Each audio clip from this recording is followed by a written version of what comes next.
Bonjour et bienvenue à tous dans cette vidéo pour déployer les bits WinLogBit et PacketBit. WinLogBit pour récolter les logs Windows et PacketBit pour récolter les logs et les informations sur les connectivités réseau. Afin de pouvoir exploiter tout ça, je pars au niveau de la page principale de Kibana. Je descends ensuite et je clique sur Add Integration afin de pouvoir intégrer donc mes bits. Je descends un petit peu plus en bas et là je choisis dans mon filtre bits only. Donc là on a différentes possibilités d'intégration. Ce qui m'intéresse pour l'instant c'est les bits. Donc là je peux descendre et effectuer une recherche, sinon je peux la chercher directement. Et je vais chercher pour commencer les WinLogBit. Pour ça je choisis Windows Event Log.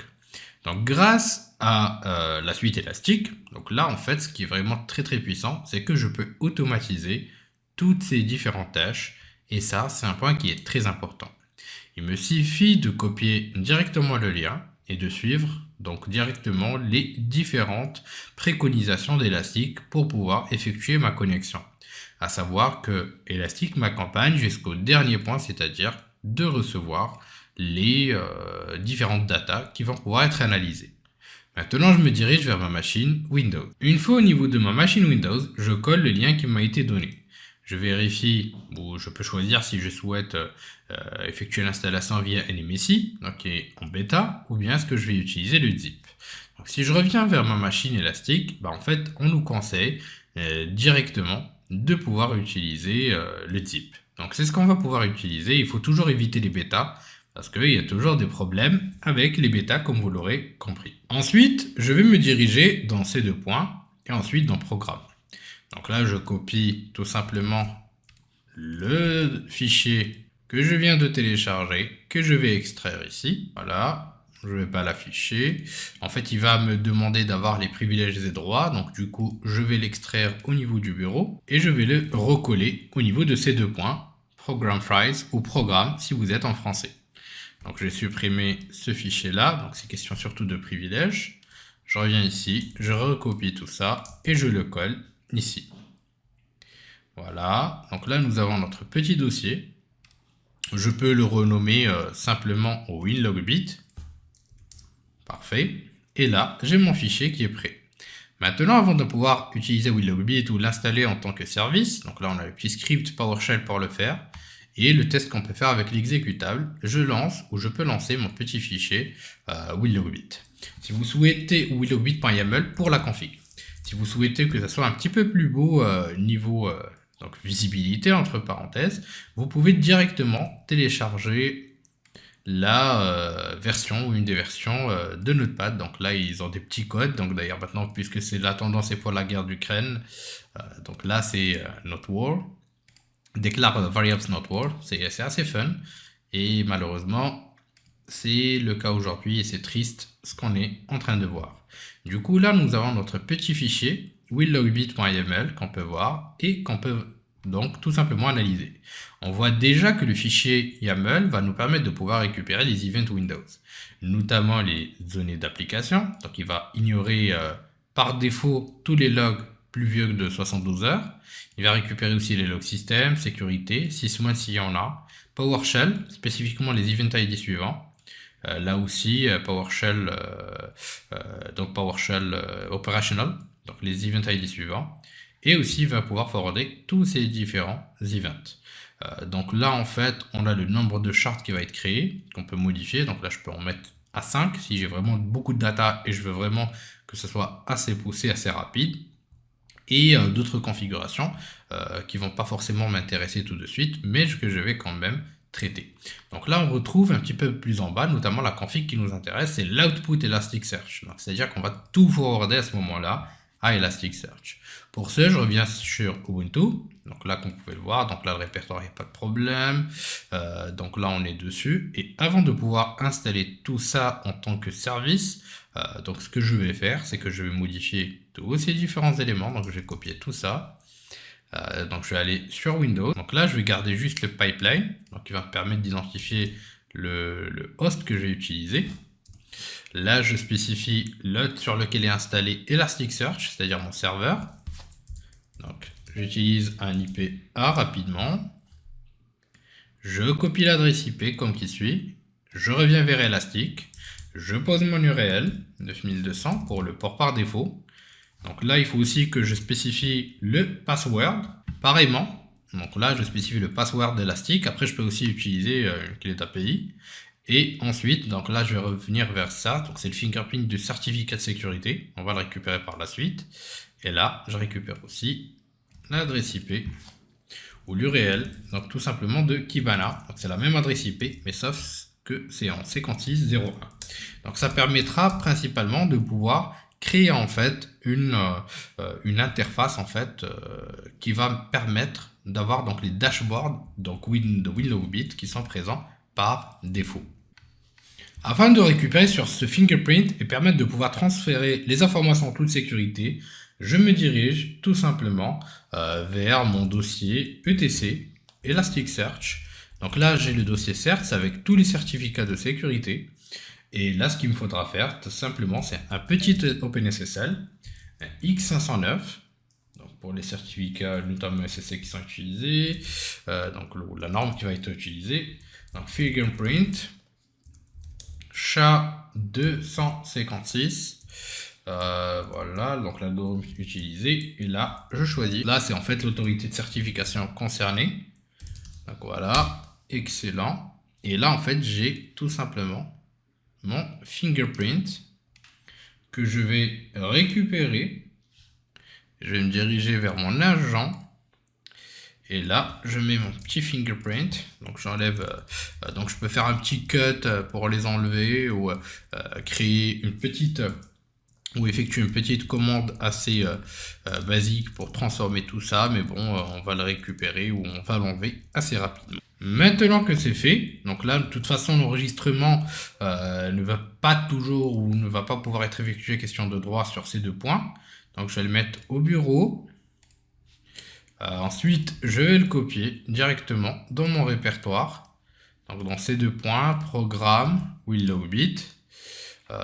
Voilà, et je vais remplacer l'ancien. Donc là, on va me demander de vérifier. Ensuite, maintenant, je peux continuer ce qu'on m'a demandé de faire. Donc là, je vais revenir.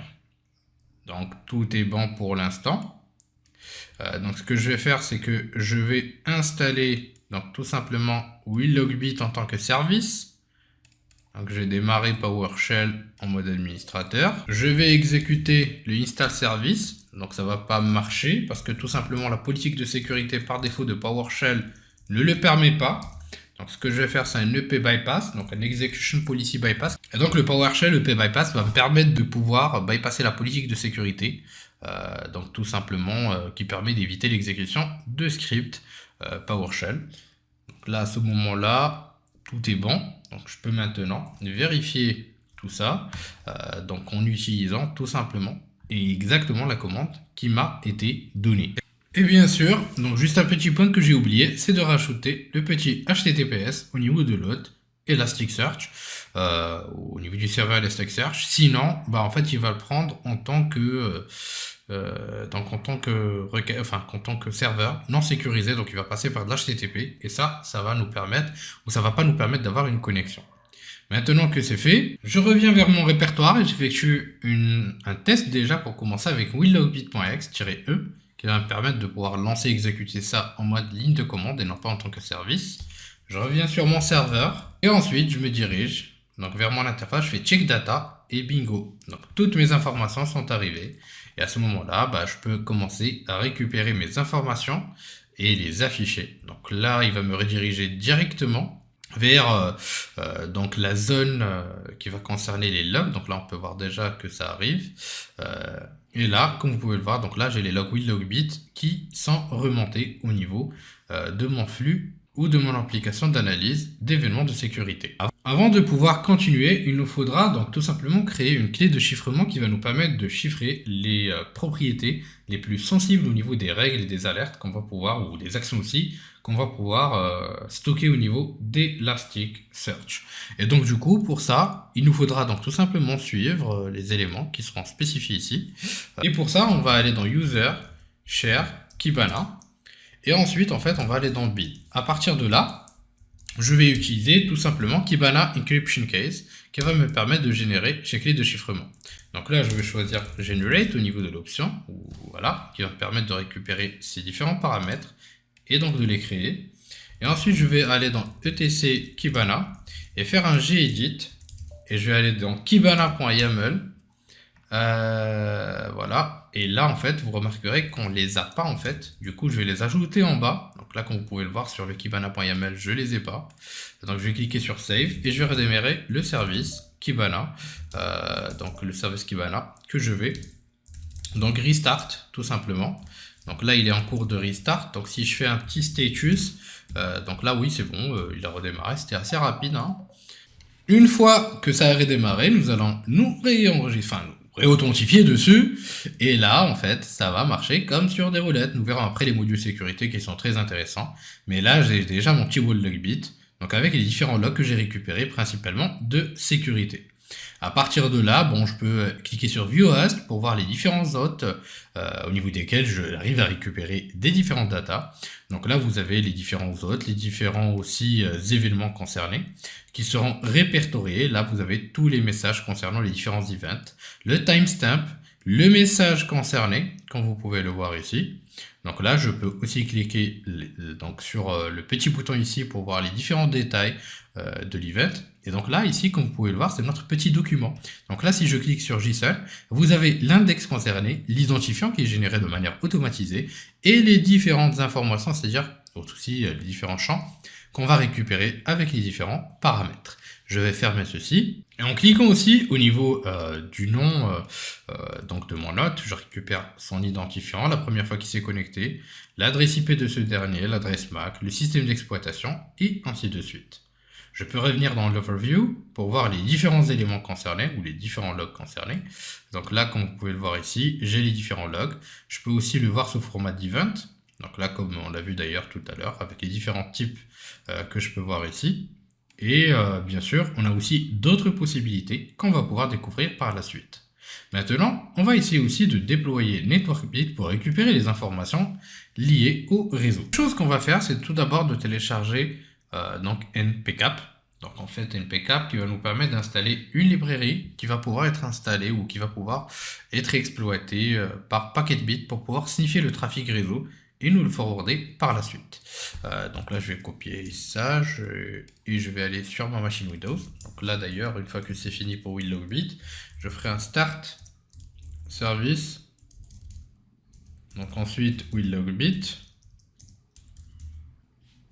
Ensuite, je vais arriver ici et je vais taper npcap.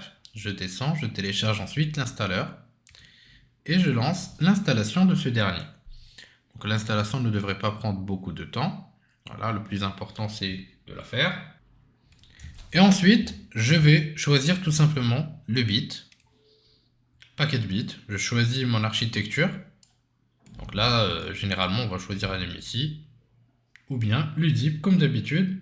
J'effectue le téléchargement. Ensuite, j'affiche tout ça.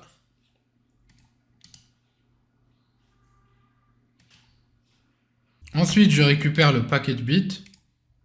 Je vais vers ces 2 points, programme. Je colle tout ça dans programme. Et je change son nom vers Packetbit. Donc là, j'enlève tous les différents éléments ici. Je rentre dedans. Donc là, je vais aussi récupérer tout ça et les mettre dans le répertoire parent. Donc là, je vais cliquer sur... j'ai oublié de cocher. Voilà, j'ai supprimé ce petit dossier. Et ensuite, j'ai mon petit Packetbit que je vais modifier. Donc, je vais le mettre ici et je vais l'ouvrir avec Notepad. Donc là, c'est tous les types de trafic qui va nous permettre de récupérer les protocoles supportés. Donc généralement, il va supporter tout type de protocole et il va surveiller les différents ports qu'on va lui demander. C'est tout le flux qui sera analysé. Donc on a un timeout de 30 secondes et un reporting toutes les 10 secondes. Donc là, c'est tous les protocoles qui vont être surveillés et sniffés. On peut aussi définir des ports bien spécifiques et changer les ports par défaut en fait. Par exemple ici, si on spécifie le SIP, donc il va tourner par défaut sur les 5060, on peut aussi par exemple spécifier un autre port qui est autre que le port par défaut qui serait utilisé. Donc là, on a les shards par défaut aussi, on a déjà discuté préalablement. Les interfaces à surveiller. Donc là, par exemple, dans mon cas, je vais faire any pour qu'il puisse sniffer toutes les interfaces ou toutes les interfaces concernées. Donc là, je viens ici et je spécifie exactement la même configuration pour l'output et le setup Kibana que j'ai fait dans mon ancienne configuration de WinLogbit. Donc après, je peux aussi utiliser des API key. On le verra dans la prochaine vidéo. Et je vais venir ici. Ensuite, j'installe tout ça avec packetbit.x install. Ensuite, je fais un packetbit setup-e.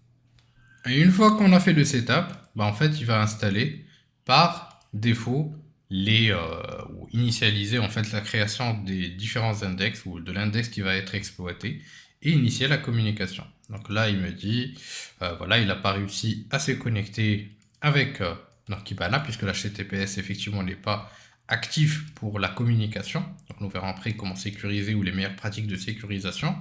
Je vais tout simplement enlever le petit HTTPS de Kibana qui est là. Voilà, je vais copier le packet bit et là la communication devrait passer. L'objectif est d'utiliser les dashboards par défaut qui sont utilisés au niveau de Kibana. Donc là, qu'est-ce qu'il me dit encore? Aucune. Et en fait, là, il me dit simplement que Kibana n'est pas, ou c'est pas possible de communiquer avec Kibana. Du coup, je vais vérifier ce qui se passe et je vais ouvrir simplement le dossier Kibana dans le .yaml. Et là, en fait, si je descends, normalement, le serveur port, bon, c'est le serveur port, il n'y a rien de spécial à spécifier. Donc là, l'Elasticsearch host, pareillement. Et là, en fait, dans server host, donc je vais mettre tout simplement l'adresse IP de ma machine, donc que je vais récupérer là-dessus. Voilà. Donc là, je vais mettre tout ça ici. Voilà. Ensuite, on ferme tout ça et je redémarre le service. Donc service Kibana restart. C'est en fait tout simplement l'adresse. Et là, on devrait commencer à pouvoir joindre en fait Kibana. Donc là, par exemple, si j'utilise l'adresse IP directement comme ceci, depuis ma machine Windows, je serai capable maintenant de me connecter à Kibana. Donc là, normalement, la connectivité va passer sans aucun problème. Donc là, si je fais un packet bit setup-e, voilà, parfait. Donc tout marche parfaitement bien. Là, si je reviens ici et je clique sur Network où j'actualise, donc puisque j'ai enlevé le localhost, il ne va pas pouvoir se connecter. Du coup, ce que je vais faire, c'est que je vais recliquer ici. Hop. Donc ici, je vais me réauthentifier avec Elastic et puis le pass que j'ai. Maintenant, avec tout ce qu'on a fait, en nous dirigeant vers directement la partie dashboard, je peux voir ici, donc là je vais cliquer aussi sur dashboard, je peux faire un petit packet bit. En fait, ici, j'ai les dashboards par défaut du packet bit. Par exemple, je peux voir directement un overview de toutes les connexions, la partie HTTP aussi, et là je peux voir clairement les différentes connectivités, les différents logs réseau concernés, comme vous pouvez le voir ici. Donc là c'est le flux de manière générale qu'on peut afficher, donc, comme vous pouvez le voir ici. Ici c'est tout le flux HTTP de manière bien spécifique.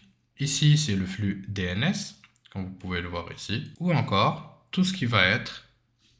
Et ici on voit tout le flux DNS, comme vous pouvez le voir ici. On va maintenant dans Network, plus précisément dans Security, on devrait voir les informations donc, qui vont pouvoir s'afficher. Donc, comme vous pouvez le voir, c'est parfait. Donc, on a les logs réseau, les handshakes TLS, les différentes sources et destinations des communications, les adresses IP de destination, les adresses IP sources.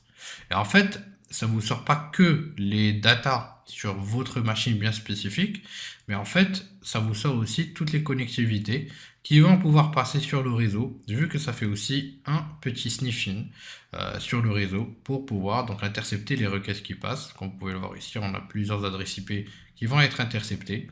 Et ça, c'est vraiment un très gros plus qu'on va avoir avec PacketBit. Il est extrêmement important lorsqu'on va parler de sécurité des réseaux informatiques de manière générale ou simplement de supervision. On va bien sûr voir tout ça de manière plus détaillée dans d'éventuelles d'autres formations, surtout la prochaine. Donc là, c'est vraiment, on prend la prise en main, les bases et ainsi de suite. et puis on verra tous les autres éléments de manière plus détaillée par la suite. Ici à gauche, vous pouvez voir aussi le paquet de bits qui commence à s'afficher et qui va pouvoir nous spécifier tout simplement toutes les informations qu'il va récolter. Je vous dis merci de votre confiance et à la prochaine vidéo sur Alpha.